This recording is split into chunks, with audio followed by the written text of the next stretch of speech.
नमस्कार, आप देख रहे हैं न्यूज वॉच भारत और मैं हूं आपके साथ पूजा भारती। वक्त हो चला है बुलेटिन का। पहली खबर हरदोई से है, जहां महिला आयोग की सदस्य सुजिता कुमारी मेडिकल कॉलेज का किया निरीक्षण, लेकिन मेडिकल का गेट न खुलने की वजह से उन्होंने नाराजगी जताई। बता दें कि अस्पताल का गेट न खुलने के कारण और पुरुष हॉस्पिटल से होते हुए महिला अस्पताल में अंदर दाखिल हुई।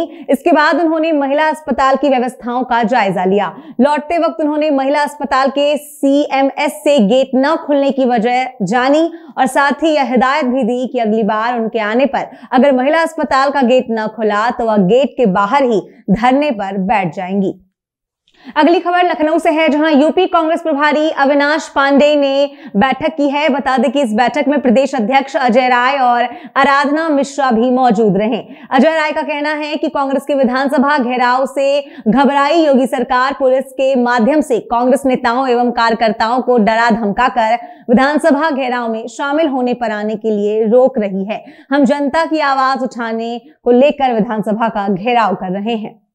खबर सहारनपुर से है, जहां अधिवक्ता एसोसिएशन के चुनाव में उम्मीदवारों ने नामांकन घोषित किए हैं। बता दें कि अधिवक्ता एसोसिएशन के वार्षिक प्रतिष्ठापूर्ण चुनाव को लेकर उम्मीदवारों ने चुनाव अधिकारी के समक्ष अपने अपने नामांकन प्रस्तुत किए। इस दौरान प्रगतिशील अधिवक्ता एकता मंच से अध्यक्ष पद के उम्मीदवार जयवीर पुंडीर, महासचिव पद पर धर्मेंद्र कुमार एवं कोषाध्यक्ष पद पर मसरूर मलिक चुनाव लड़ रहे हैं। सभी उम्मीदवार अपने जीत के प्रति आश्वस्त नजर आ रहे हैं।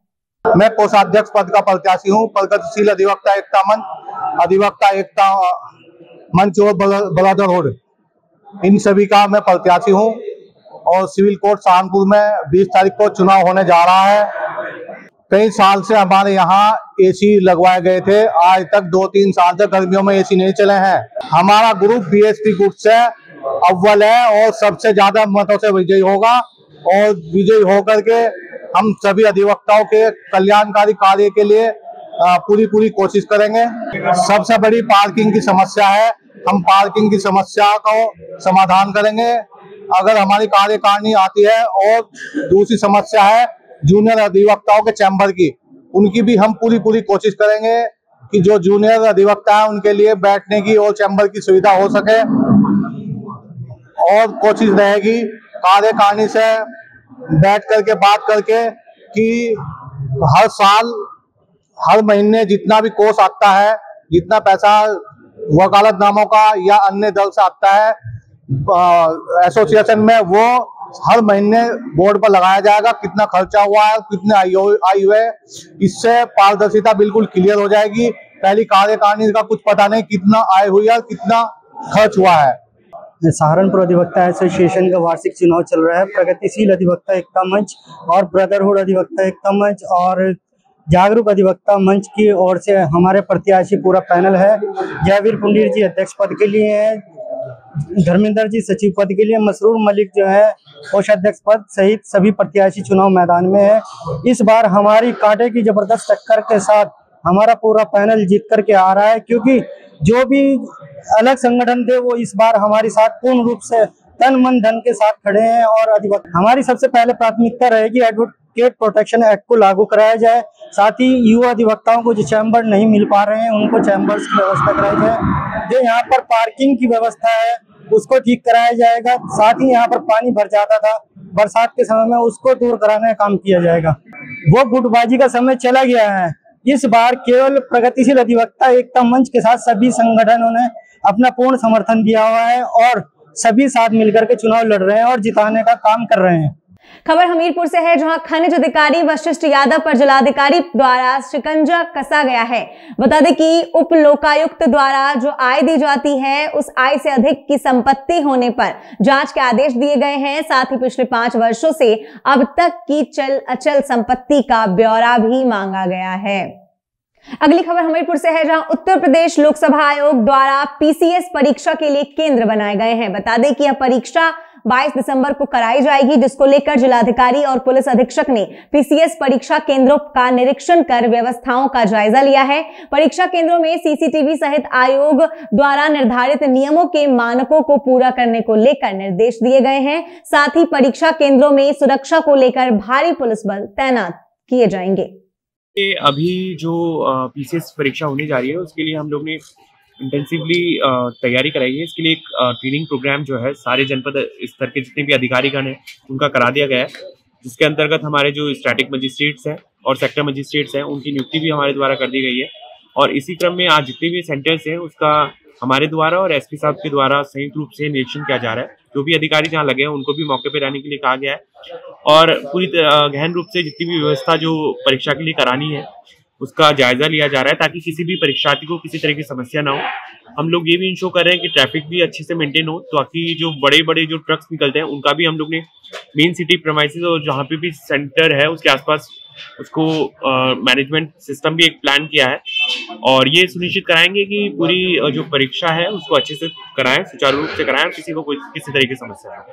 खबर हरदोई से है, जहां केजी की छात्रा के साथ अधेड़ उम्र के व्यक्ति के द्वारा डिजिटल रेप करने पर न्यायालय व्यक्ति को आजीवन कारावास की सजा सुनाई है। बता दें कि 4 साल 4 महीने के बाद इस मामले में फैसला आया है, जिसमें न्यायाधीश ने आरोपी को आजीवन कारावास और 50,000 का अर्थदंड की सजा सुनाई है। वहीं सुनवाई के दौरान 9 साक्षी पेश किए गए। इस दौरान पीड़िता के मां बाप ने भी अपने बयानों को बदल दिया था, लेकिन पीड़िता और हेयर कटिंग की दुकान चलाने वाले के बयान और मेडिकल रिपोर्ट में पुष्टि होने के बाद दोषी को अदालत ने सजा सुनाई है।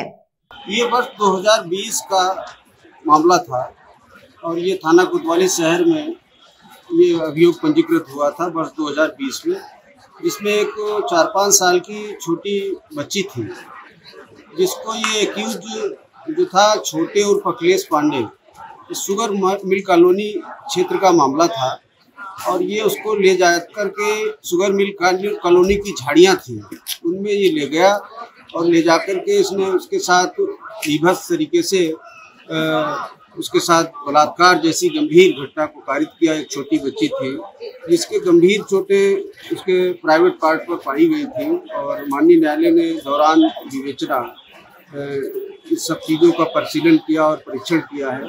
जबकि इस मामले में वादी जो उसकी पिता था वो भी पक्षद्रोही हुआ और माँ भी पक्षद्रोही हो गई और पीड़िता ने जो अपनी मुख्य परीक्षा में जो बयान किया था उसने घटना का पूर्ण समर्थन किया और ये कहा था कि मैं यदि वो अंकल जो मुझे झाड़ी में ले गए थे उनका नाम छोटे था, जो यदि मेरे सामने आ जाए तो मैं उनको पहचान नहीं पाऊंगी। तो माननीय न्यायालय ने ये कंसीडर किया कि जो पॉक्सो एक्ट की धारा 36 में ऐसा प्रावधान है कि एक्यूज से पीड़िता का एजेंटी नहीं कराई जा सकती, उसको वर्जित किया गया है हमारे पॉक्सो एक्ट की जो व्यवस्था है उसके अंतर्गत। तो एजेंटी उसमें कंपलसरी नहीं है कि पीड़िता उसको अभियुक्त को न पहचाने, इसकी व्यवस्था न्यायालय में की जाती है कि पीड़िता और अभियुक्त का आमना सामना न कराया जाए। तो उसके बाद एक अन्य गवाह जो स्वतंत्र साक्षी के रूप में प्रस्तुत हुआ, जो राम सरोज था, जो नाई की दुकान का काम करता था, उसकी मोहलिया फाटक के पास नाई की दुकान थी, उसका इस घटना से कोई भी सरोकार नहीं था और वो निष्पक्ष रूप से माननीय न्यायालय में उसको तलब किया और उसने आकर के घटना का जो तथ्य था वो न्यायालय के समक्ष रखा और उन सब चीज़ों को कंसीडर करते हुए हम आज माननीय न्यायालय ने अभियुक्त को आजीवन कारावास दोष सिद्ध किया है और 50,000 अर्थदंड से भी दंडित किया है। अगली खबर सहारनपुर से है, जहां पर एक बेटे पर अपने ही पिता की हत्या करने का आरोप लगा है। पुलिस के मुताबिक अवैध प्रेम प्रसंग के चलते बेटे ने अपने ही पिता को मौत के घाट उतार दिया। इस हत्या की साजिश बेटे दानिश और चचेरे 2 भाई अरमान और बिलाल, इन तीनों ने मिलकर अवैध तमंचों से अंजाम दिया था। वहीं पुलिस आरोपियों को गिरफ्तार कर आगे की कार्रवाई कर रही है। खबर बुलंदशहर से है, जहां घना कोहरा होने के कारण NH 34 पर टकराए एक के बाद एक करके 7 वाहन। जी हां, बता दें कि हादसे में कई यात्री घायल बताए जा रहे हैं। वहीं मौके पर पहुंची पुलिस बल राहत बचाव कार्य में जुटी हुई है। घायलों को अस्पताल में भर्ती कराया गया। यही घटना बुलंदशहर के थाना खुर्जा देहात थाने के पास की बताई जा रही है। खबर बुलंदशहर से है, जहां बाइक से बाइक टकरा जाने से सभासद के बेटे को दबंगों द्वारा पीटे जाने का मामला सामने आया है। बता दें कि मारपीट करते और तमंचा लहराते हमलावर CCTV कैमरे में कैद हुए हैं। वहीं घायल युवक को हायर मेडिकल सेंटर रेफर किया गया है। पुलिस इस मामले की जांच पड़ताल में जुटी हुई है। यह पूरा मामला बुलंदशहर के खुर्जा कोतवाली नगर क्षेत्र के कोट मोहल्ले का बताया जा रहा है। आज के बुलेटिन में बस इतना ही। बाकी खबरों के लिए देखते रहिए न्यूज वॉच भारत। नमस्कार।